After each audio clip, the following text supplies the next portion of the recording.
दोस्तों, बिहार में एनडीए की प्रचंड जीत के बाद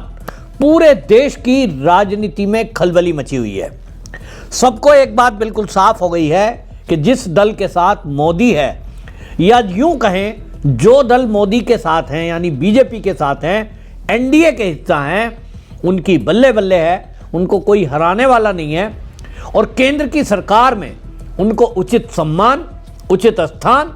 और राज्य में भी उनके लिए सुरक्षित माहौल है। क्योंकि ये सब जानते हैं कि जिस तरह से राजनीतिक नेताओं का चरित्र हो गया है, घोटाले दर घोटाले इस देश में होते हैं, ऐसे में लोगों को लगने लगा है, राजनीतिक दलों को, कि अगर आप एनडीए का हिस्सा हैं तो केंद्र में मोदी की सरकार है तो आप सुरक्षित हैं। अब इसी कड़ी में झारखंड से बड़ी खबर आ रही है। झारखंड में हालांकि झारखंड मुक्ति मोर्चा के किसी नेता ने अभी तक इस तरह का कोई बयान नहीं दिया है कि वो एनडीए में शामिल होने जा रहे हैं, लेकिन जो राजनीतिक विश्लेषक हैं, जो झारखंड के राजनीति को समझते हैं, ऐसे पत्रकार हैं,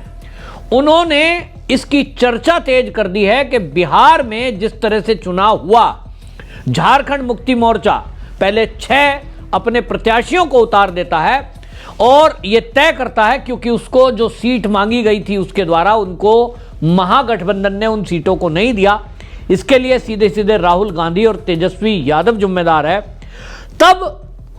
जो झारखंड मुक्ति मोर्चा है, जो कभी बिहार का ही हिस्सा होता था और जो झारखंड से सटे हुए एरिया हैं, उसमें अच्छा खासा प्रभाव है। तो झारखंड का प्रभाव बिहार में रहता है और बिहार का प्रभाव झारखंड में पड़ता है। और इसीलिए यह लग रहा था कि अगर कुछ सीटों पर झारखंड मुक्ति मोर्चा के प्रत्याशियों को टिकट दे दिया जाता तो जीतते या ना जीतते वो बाद की बात है, लेकिन महागठबंधन का ये पता लग जाता कि वो झारखंड मुक्ति मोर्चा को कितना सम्मान देते हैं। लेकिन जो हेमंत सोरेन है, उनकी एक नहीं सुनी गई और राहुल गांधी, तेजस्वी यादव ने उनको एक भी सीट देने से मना कर दिया। 6 सीटों पर प्रत्याशी जेएमएम ने उतार दिए,